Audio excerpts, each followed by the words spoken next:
है कि ये तो चोर हैं।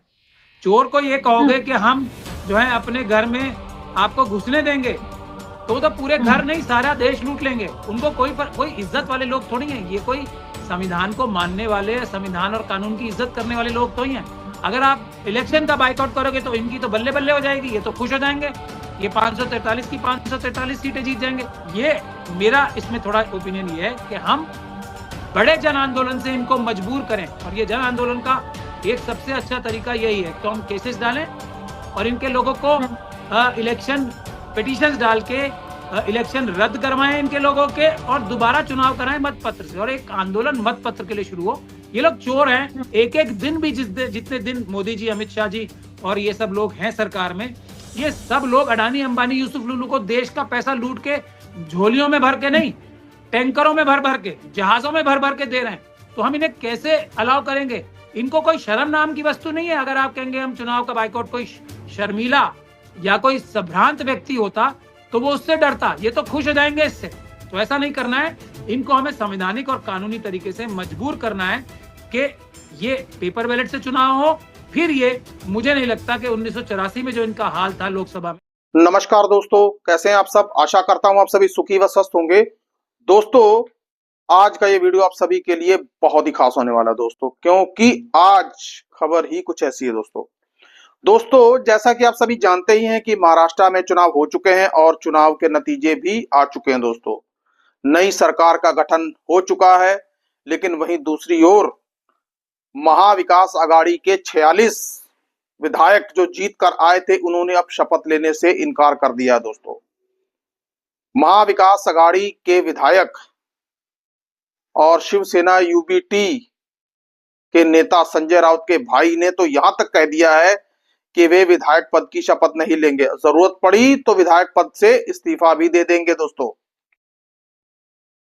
जब तक महाराष्ट्र में बैलेट पेपर से दोबारा वोटिंग नहीं हो जाती। हो जाने दीजिए सारा दूध का दूध और पानी का पानी दोस्तों, आलम तो यहां तक है कि महाराष्ट्र के चुनावों के नतीजे की अगर यदि बात की जाए तो विपक्ष इन नतीजों को मानने के लिए बिल्कुल भी तैयार नहीं है दोस्तों, जिस तरह से हरियाणा के नतीजे आए थे दोस्तों, हरियाणा के नतीजों ने सबको चौंका दिया था।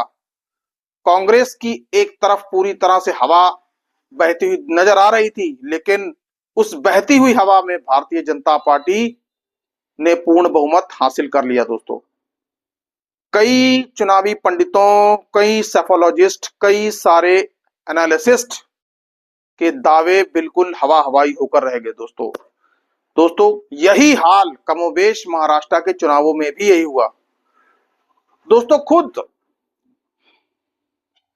महाविकास आघाड़ी के नेताओं को भी इस चुनावी नतीजे पर विश्वास नहीं हो रहा है दोस्तों। और दोस्तों, जिस तरह से भारतीय जनता पार्टी 130 सीटें लेकर आई है दोस्तों, किसी को भी इस पर विश्वास नहीं हो रहा है दोस्तों, आपको याद ही होगा कि कुछ दिन पहले महाराष्ट्र के एक डिस्ट्रिक्ट सोलापुर के मरकरवाड़ी गांव में गांव के लोगों ने मॉक पोल, वो भी बैलेट पेपर से करने की कोशिश की थी दोस्तों, लेकिन दोस्तों प्रशासन ने उसको रुकवा दिया, ये कहते हुए कि ये गैर कानूनी है और इसमें 17 लोगों के खिलाफ एफआईआर भी दर्ज की गई दोस्तों, जरा देखिए कि गांव के लोग एक मॉक पोल ड्रिल ही तो कर रहे थे दोस्तों, और क्या कर रहे थे दोस्तों? क्या उस मॉक पोल से कुछ बदल जाता?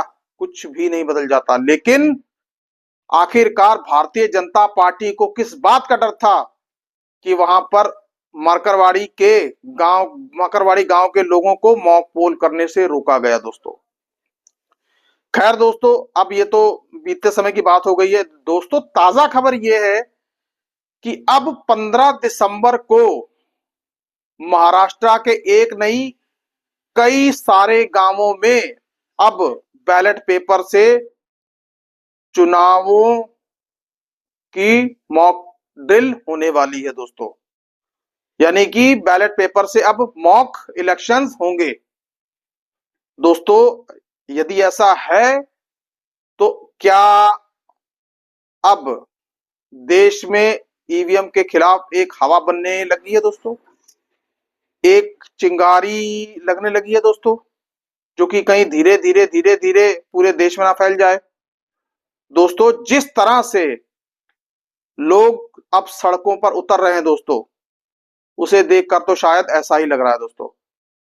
दोस्तों ऐसा मैं इसलिए कह रहा हूं क्योंकि 4 PM न्यूज पर सुप्रीम कोर्ट के मशहूर वकील महमूद प्राचा ने कुछ ऐसी बातें की और कुछ ऐसा बताया दोस्तों, जिसे सुनकर हैरान हो जाना स्वाभाविक ही था दोस्तों।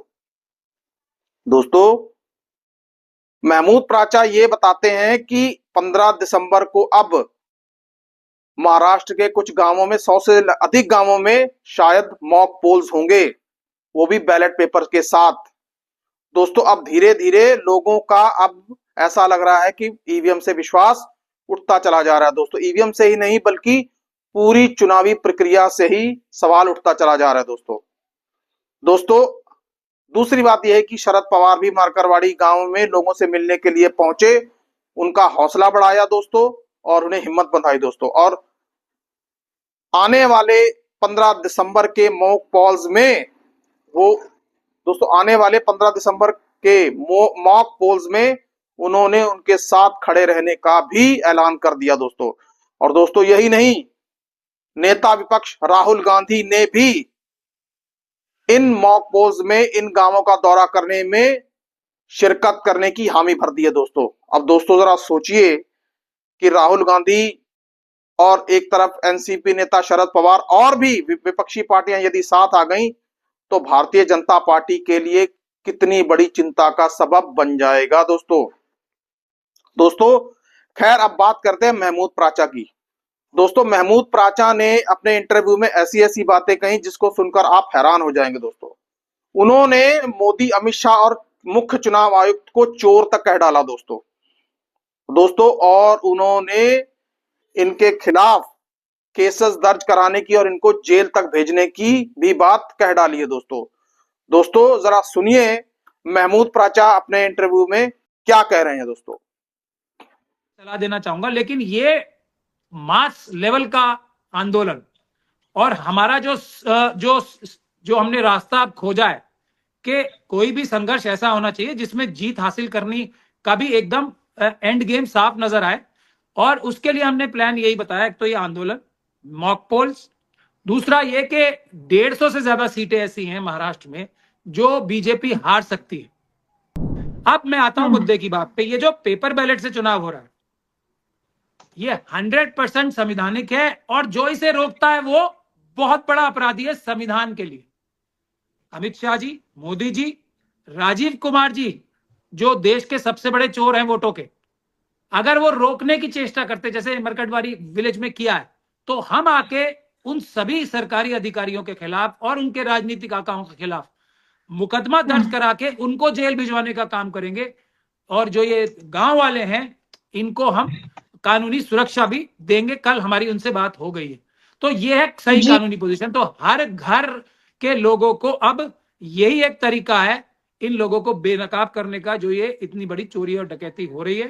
तो मैं आज बहुत खुश हूं, हमारी मेहनत रंग ला रही है। देखिए मैं तो थोड़ा सा, क्योंकि मैं इसमें बहुत डीपली इन्वॉल्व हूं और आरएसएस और बीजेपी की साइकोलॉजी को बहुत अच्छे से समझता हूं। अगर हम लोग, ये तो सबसे पहले खुशी की बात यह है कि अब मैंने इसीलिए आपको शुरू में ही कह दिया, शरद पवार जी अब आ गए हैं सड़कों पे, राहुल जी आ रहे हैं सड़कों पे, और दूसरी पार्टी संजय रावत जी के ब्रदर ने तो इतनी मजबूत बात कह दी है। लेकिन ये मेरी थोड़ी सलाह इसमें यह है कि ये तो चोर हैं।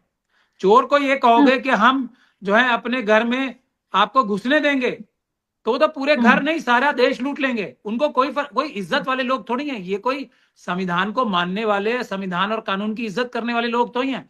अगर आप इलेक्शन का बाइकआउट करोगे तो इनकी तो बल्ले बल्ले हो जाएगी, ये तो खुश हो जाएंगे, ये 543 की 543 सीटें जीत जाएंगे। ये मेरा इसमें थोड़ा ओपिनियन ये है कि हम बड़े जन आंदोलन से इनको मजबूर करें, और ये जन आंदोलन का एक सबसे अच्छा तरीका यही है, तो हम केसेस डालें और इनके लोगों को इलेक्शन पिटीशंस डाल के इलेक्शन रद्द करवाएं इनके लोगों के, और दोबारा चुनाव कराएं मत पत्र से, और एक आंदोलन मत पत्र के लिए शुरू हो। ये लोग चोर हैं, एक एक दिन भी जितने दिन मोदी जी, अमित शाह जी और ये सब लोग हैं सरकार में, ये सब लोग अडानी अंबानी यूसुफ लुलू को देश का पैसा लूट के झोलियों में भर के नहीं, टैंकरों में भर भर के, जहाजों में भर भर के दे रहे हैं। तो हम इन्हें कैसे अलाउ करेंगे? इनको कोई शर्म नाम की वस्तु नहीं है। अगर आप कहेंगे हम चुनाव का बाइकआउट, कोई शर्मीला या कोई संभ्रांत व्यक्ति होता तो वो उससे डरता, ये तो खुश हो जाएंगे इससे। तो ऐसा नहीं करना है। इनको हमें संवैधानिक और कानूनी तरीके से मजबूर करना है कि ये पेपर बैलेट से चुनाव हो। फिर ये, मुझे नहीं लगता कि 1984 में जो इनका हाल था लोकसभा में। तो दोस्तों, आपने महमूद प्राचा को सुना। महमूद प्राचा साफ साफ चुनावी प्रक्रिया पर सवाल उठा रहे हैं दोस्तों उन्होंने तो यहां तक कह दिया कि उन्हें सुप्रीम कोर्ट से भी अब कम ही उम्मीदें रह गई हैं दोस्तों, क्योंकि इस ईवीएम के खिलाफ आंदोलन करने के लिए अब जनता को सड़कों पर उतरना पड़ेगा, सारी विपक्षी पार्टियों को एक साथ आना पड़ेगा दोस्तों, जो कि आ भी रही है दोस्तों। क्योंकि दोस्तों धीरे धीरे देश में एक जिस तरह से ईवीएम के खिलाफ अब सुगबुगाहट होने लगी है, उससे तो ये माहौल बनता नजर आ रहा है कि अब शायद जल्दी ही देश को एक बड़ा जन आंदोलन देखने को मिल जाएगा दोस्तों महाराष्ट्र चुनावों की यदि हम बात करें तो कुछ बड़े ही चौंकाने वाले तथ्य नजर आए हैं दोस्तों जहां शरद पवार की एनसीपी को अजीत पवार की एनसीपी से ज्यादा वोटें मिली हैं, लेकिन सीटें बहुत कम आई हैं दोस्तों एनसीपी शरद पवार की। कांग्रेस का वोट शेयर, कांग्रेस के वोट्स भारतीय जनता पार्टी से ज्यादा थे, लेकिन आप भाजपा के सीटें देखिए और कांग्रेस की सीटें देखिए दोस्तों। ठीक उसी तरह से शिवसेना यूबीटी को शिवसेना एकनाथ शिंदे से ज्यादा वोट मिले, लेकिन सीटें देखिए कितनी कम है दोस्तों यही आंकड़े मन में संशय पैदा कर रहे हैं दोस्तों, और इन्हीं सब संशय को लेकर महमूद प्राचा सवाल लगातार उठाते आ रहे हैं दोस्तों महमूद प्राचा ने तो यहां तक कह दिया कि 15 तारीख को जो मॉक पोल्स बैलेट पेपर के साथ होंगे, हम उनको पूरी तरह से कानूनी संरक्षण देंगे, और दोस्तों जितना हो सकेगा दोस्तों हम इनके खिलाफ यानी कि बीजेपी के खिलाफ पूरी तरह से डटकर खड़े रहेंगे दोस्तों उन्होंने तो मॉक पोल को रोकना एक कानूनी जुर्म तक बता दिया गया दोस्तों, इसको संविधान के खिलाफ भी बताया है दोस्तों जरा सुनिए कि महमूद प्राचा इस पर क्या कह रहे हैं तो दोस्तों आपने महमूद प्राचा को सुना। कुल मिलाके बात यह हो रही है कि जिस तरह से अब 15 तारीख को महाराष्ट्र के कुछ गांवों में अब मॉक पोल्स वो भी बैलेट पेपर के साथ होंगे दोस्तों, क्या ये भारतीय जनता पार्टी के लिए चिंता का विषय नहीं है दोस्तों? क्या दोस्तों अब देश में एक बदलाव की लहर देखने को नहीं मिल रही है दोस्तों लेकिन बात यह भी है कि जिस तरह से मारकरवाड़ी गांव की मॉक पोलिंग को प्रशासन ने रुकवा दिया, तो दोस्तों ऐसे में 100 से अधिक गांवों में यदि मॉक पोलिंग होगी तो प्रशासन उसमें क्या करेगा दोस्तों? क्या ये पोलिंग हो पाएगी दोस्तों? ये अपने आप में बहुत बड़ा सवाल है दोस्तों एक बात तो तय है, जिस तरह से एनसीपी नेता शरद पवार और राहुल गांधी इस मुहिम में जुड़ गए हैं तो आने वाले दिनों में बहुत सारे परिवर्तन देखने को मिलेंगे दोस्तों आपको 2023 की राहुल गांधी की भारत जोड़ो यात्रा और न्याय यात्रा तो याद ही है दोस्तों, जिस यात्रा ने 2024 के लोकसभा चुनावों के पूरे नैरेटिव को ही बदल कर रख दिया दोस्तों।